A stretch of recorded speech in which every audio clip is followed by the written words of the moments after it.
Hi there, and welcome back to 19th Century Art. In this lecture, the second of our lectures on the end of the century, fin de siècle, we're going to examine the rise of Primitivism.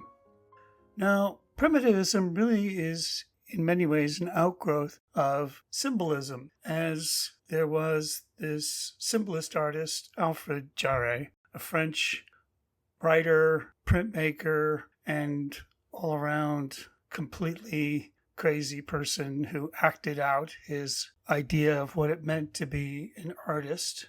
He, at a young age, was introduced to this puppet character by the name of Père Ubu, who was a parody of a school teacher he and the other schoolboys would make fun of. And this character, Père Ubu, sort of expands and grows into this symbolic representation of the petit bourgeois and all of their stupid and ridiculous ideas. He is like Macbeth in that he's just driven by intense ego and self-aggrandizement. And so he, as a puppet show, it was this outrageous and crazy story that deals with Père Ubu basically destroying and annihilating everything and anything around him. Now, Alfred Jarry was also key in explaining this new idea he called pataphysics, which was the science of exceptions. Now, of course, science is all about laws and theorems and rules that are repeatable. So the idea of a science of exceptions is, in a sense, an oxymoron. It doesn't make sense. You can't have a science of exceptions. But to him, this concept was this thing that drove him into writing these fantastical essays and these stories of this exploration of obscure phenomenon. So if you haven't heard of pataphysics before, you're probably not aware of it, but it's in the very popular song by the Beatles called Maxwell's Silver Hammer. In the very beginning of the song is the lyric, "Joan was quizzical, studied pataphysical, science in the home." Now, it wouldn't be until much later when I read the lyrics that I was like, pataphysical? What's that? Well, of course, that's Alfred Jarry. How did that came into the lyrics? I have no idea. So, Père Ubu is written into a play, and no one wants to deal with it, but there's this symbolist theater that had been in Paris, Théâtre Ouvert, and it premieres on December 10th, 1896, and it is a riot. I mean, literally, the people are screaming, trying to shut down the play. It is so offensive and so disgusting. People are just really upset about how completely radical this production is. There are part of the audience who are cheering it on, who think it's just crazy, anarchic wildness in this story about Père Ubu becoming a king. And so Ubu-wa is what we have here. Now, part of the story was all the expletives that occur in the play. Père Ubu has a foul mouth, and he's constantly shouting out these expletives. But also there was this way in which Alfred Jarry made his actors into puppets and his puppets into actors. He creates this world where things and people are blurred. At one point, the audience was really offended by the fact that a prison door was acted by a person and would swing out, the person would perform the role of a door. This kind of nonsense, what seems to be really driving the audience insane. Anyways, the whole hilarity of this play, this very famous production, seems to have been the dawning of this new idea of primitivism, of taking things and working them in this outrageous, strange, primitive, childish way. William Butler Yeats, who was a very important symbolist, poet, playwright, he was in the production, and while he liked the play, he thought it was crazy, good fun, he came home and wrote in his journal, "After us, the savage god. He saw in the antics of Pere Ubu something very anarchic and disturbing. And that's what we need to remember. Al-Fajari did not live a long life. He was an absinthe drinker and very erratically behaved and rode around on a bicycle with pistols and just was completely insane in his behavior and his language, began acting out as if he were Pere Ubu. And so while he was an incredibly eccentric person, he really set the stage for this new idea of what it means to be an artist. Like the artist is the work of art, the way in which they behave, the way in which they act, the way in which they engage in the world. All of that is a part of this work that they are doing that's not at all really disconnected from who they are. The other really tremendous painter who fuels this move toward primitivism is one of my favorite painters, Henri Rousseau, French painter who was self-taught, born in Laval, France, mediocre student, loved to draw and make music, worked for a lawyer, served in the army for a few years, and he worked as the government as a tax collector. Then he retires, and at age 40, he starts to paint, and he creates these really extraordinary jungle scenes. He's never been out of France. He paints these incredible imaginary jungle scenes. I saw this painting in the Tate in London, and it absolutely knocked me out.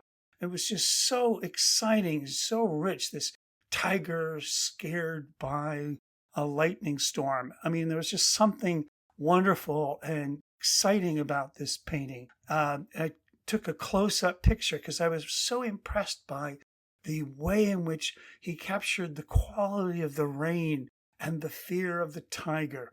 Really tremendous painting. But again, people thought he was sort of joking. He was considered ridiculous. His stuff was so crude and so awkward that people didn't know what to make of it. We can see in his painting this deliberate sense of simplification, then these bold colors. This is a very famous one, The Sleeping Gypsy from 1897.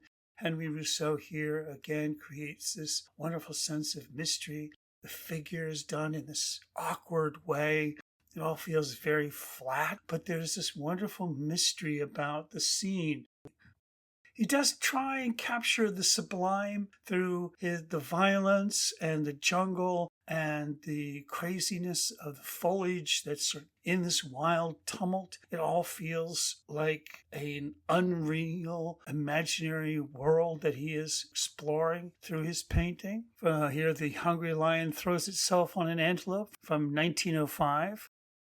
And here, another lovely painting, The Snake Charmer from 1907.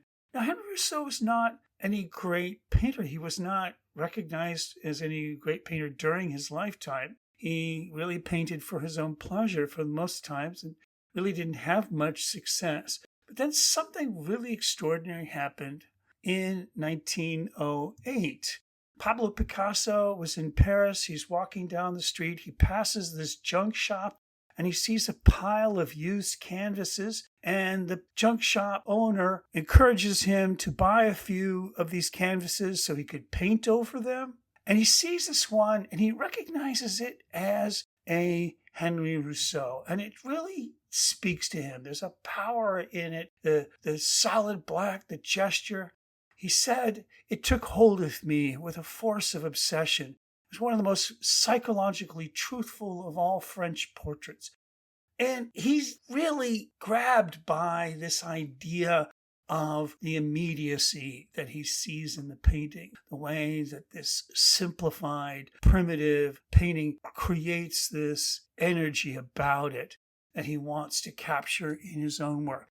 Picasso, of course, had been, highly educated and very accomplished artist, but he sees in the primitive this new, fresh beginning, a way to return to something more automatic, something more immediate, something more visceral. So he buys the painting and he throws a party and he invites Rousseau over And he and all his artist friends celebrate Rousseau. And it's really through Picasso's celebration of Rousseau that Rousseau begins to get some visibility. Another one of my all-time favorite painters in the primitive style is James Ensor, who really is a quite an extraordinary painter, but he moves toward this crude, carnival-like simplicity. His family owned a mask shop downstairs, and he often went down and brought carnival masks he was familiar with into his own work. We see this self-portrait as if he's this sort of clear-eyed person surrounded by this confederacy of dunces. His paintings wonderfully create this idea of Alice in Wonderland, animals that acting like people, and strange skeletons and creatures all acting with a kind of fierce intensity, bugs and whatnot. And this is part of the joy of it. It's carnival-like. It's meant to be funny and weird, and also a little unsettling and disturbing. The skies are always sort of shifting and moving, and there's a strange flatness. We're never allowed to back up and take in the scene. It's all pressing in onto the surface of the picture. Here's really one of my all-time favorites of his, skeletons fighting over a pickle. I mean, it doesn't look much like a pickle, I suppose, but the skeletons are just so funny, and their battle seems so absurd. But, why are they fighting over a pickle? Again, the absurdity of this is what's really so captivating about Ensor's work. He brings about this sense of intensity, this urgency, this manic, this has to happen. And all for what? Fun, bizarre, engaging, and brutal. This is James Ensor's work. He had this wonderful giant painting he did, Christ's Entry into Brussels, from 1899. And this was meant to be this giant painting, and it's this crazy carnival scene. And we're looking around all these mask-like faces and this big crowd, and it's a celebration. Christ has returned. But it's also sort of a bit tawdry and cheap and commercialized, and the mayor is there on his platform, and they're all celebrating the arrival of Christ. But you have to look pretty hard to actually find Christ in this painting. He's sort of hanging in the back, riding a donkey, and in that we see the absurdity of the circus and all of the hubbub that surrounds what otherwise would be a religious event. If you look really closely, some people claim that the face of Christ is a self-portrait by James Ensor.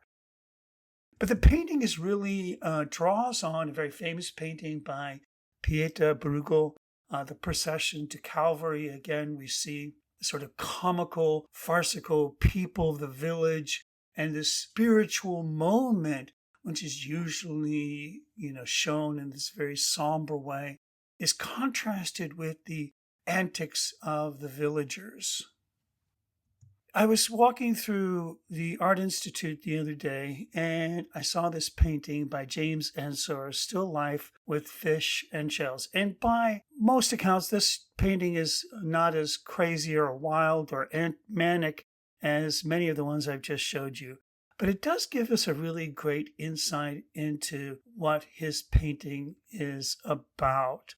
So I spent some time, and I was writing down while I was looking at it some of my thoughts about the painting that I would share with you. The surface undulates richly, almost excessively, with the weight of the paint. It's not particularly concerned with light, as were many of the Impressionists and Post-Impressionists.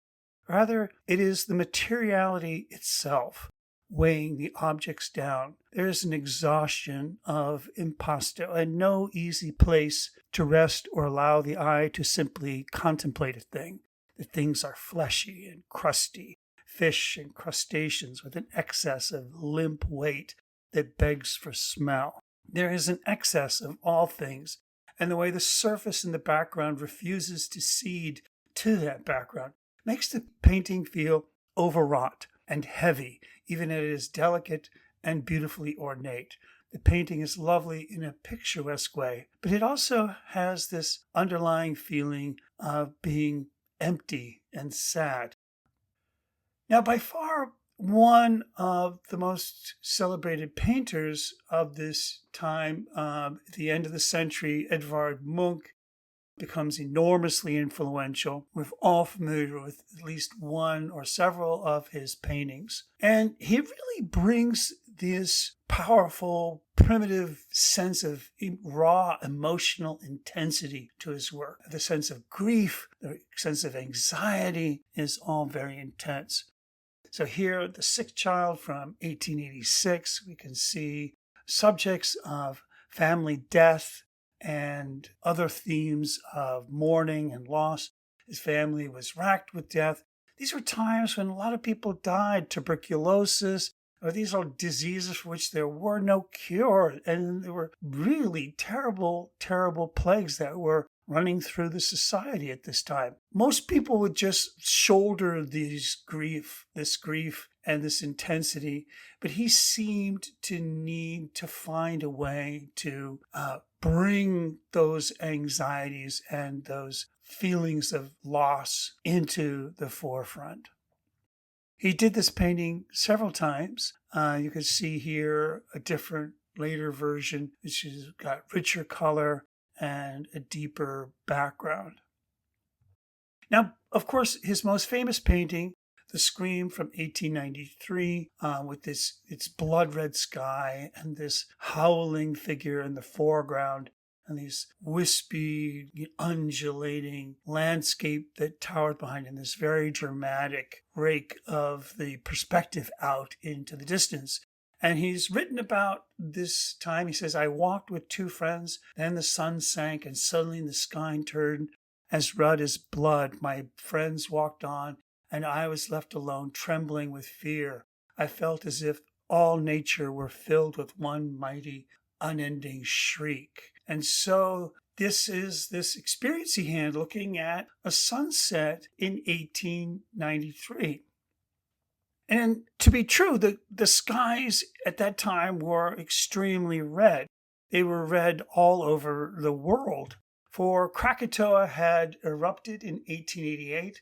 This massive explosion sent ash reeling across the planet. And so sunsets were, at this time, for several months, this deep blood red hue. And so he's really reacting to something he's actually seeing. He's not just his psychosis that is projecting the idea of a blood red sky. It was something very dramatic that thousands of people saw. But for Edvard Munch, he internalizes this into an emotional state. He does a lot of paintings on the theme of the destroying woman, this Madonna who seems cold and dispassionate, this way in which we see the sperm spiraling around her, and this dejected child, the way in which the woman feels both liberated and, a source of death. It's really a psychologically dark painting and a lithograph here by Munch. So the cult of the strong woman who reduces the man to subjugation gives the figure of the woman this monumental proportions. It also makes a demon of her. So Edvard Munch injects into his scenes this emotional vitality because he's looking at it from, his memories. He would look at the figure and then he would really paint not what he saw, but what he felt. He would say it's not the chair that should be painted, but what a person has felt at the sight of it. Now, Munch is very influential in Germany. The Expressionists go on and continue to explore many of his ideas, many of his ways of working. But I think ultimately what Munch was trying to do was to kind of recover from his own deep anxieties and psychosis. And as soon as he gets some success, he really retreats from life. Here's one of his last paintings, a series called The Dance of Life. He was in these tumultuous relationships with women, and he would paint complicated ways in which he felt they represented different aspects of his spiritual being. The dance of life, my picture shall be called the dance of life. There shall be a couple dancing in flowing garments. He holds her tightly, is deeply serious and happy. He will hold her so tight that she merges with him. He fills her with strength. So I'm sure it was symbolically and emotionally important to Munch. And even late in life, when he gains success, he retreats from the world, and his stuff becomes more and more about himself and his emotional state, and less about the world outside. And he doesn't share his pictures. He spends much of his last years in isolation. He doesn't exhibit. He keeps all his artwork holed up in his house. And there, at the end of his life, people looked at it, and it really didn't amount to a whole lot. It really reached his peak very early on. Now I want to get into where this spirituality, this emotions, this primitivism comes into what we call spirit abstraction. People working on pure abstract paintings as an expression of the spiritual. We have Georgiana Houghton, who was a spiritualist from 1864.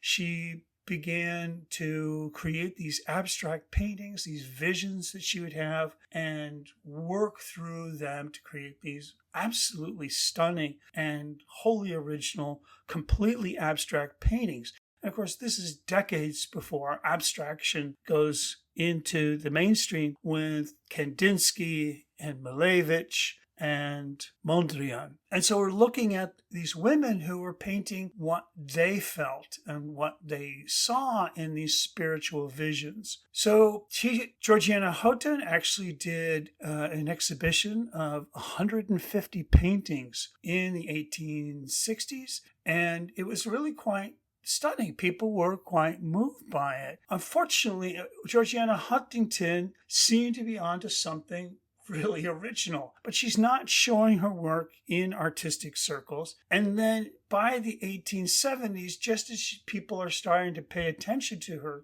extraordinary and original compositions, she becomes infatuated with spirit photography. She kind of gives up painting and starts to get infatuated with seeing and experiencing spirits in photography.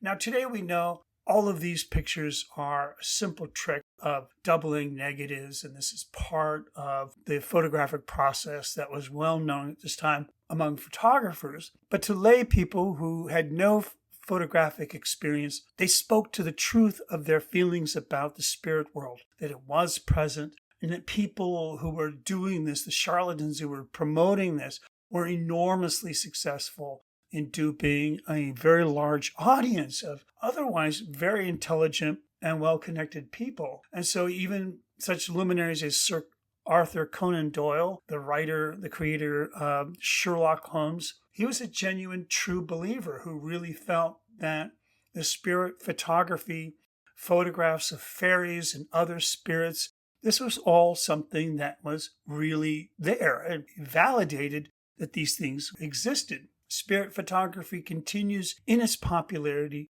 all the way through until the 1920s, where it finally begins to drop off. The other great abstract spiritualist painter is Hilma af Klint, who was a painter really getting into her own late in the 19th century. The death of her sister and the introduction of theosophy allowed her to see the world in a new way, and she began to explore these very large, bold, abstract paintings that she saw as altarpieces. She really saw them as celebrating the spiritual in life.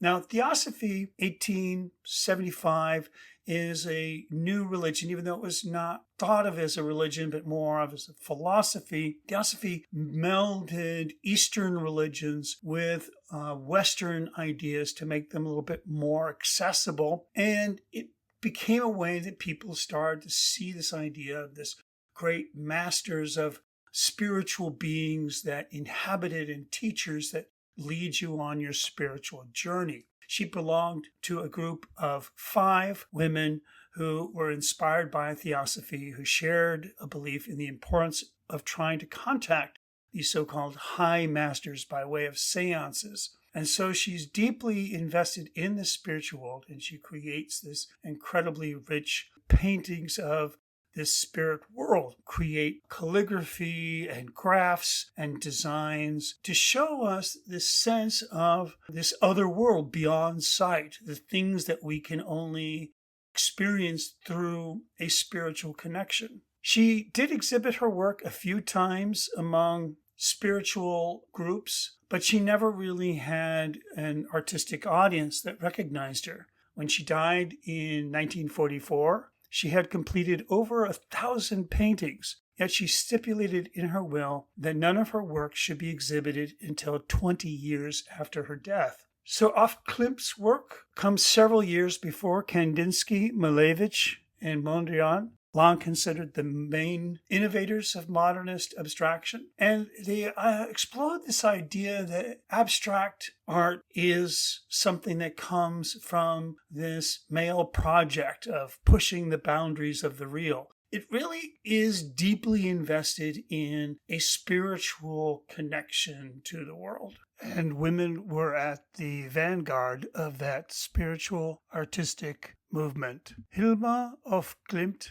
first had her artwork shown in 1984, and it wasn't until 2018, 2019 that there was a full-scale exhibition at the Guggenheim Museum in New York City. She's now being recognized for her tremendous artistic achievements.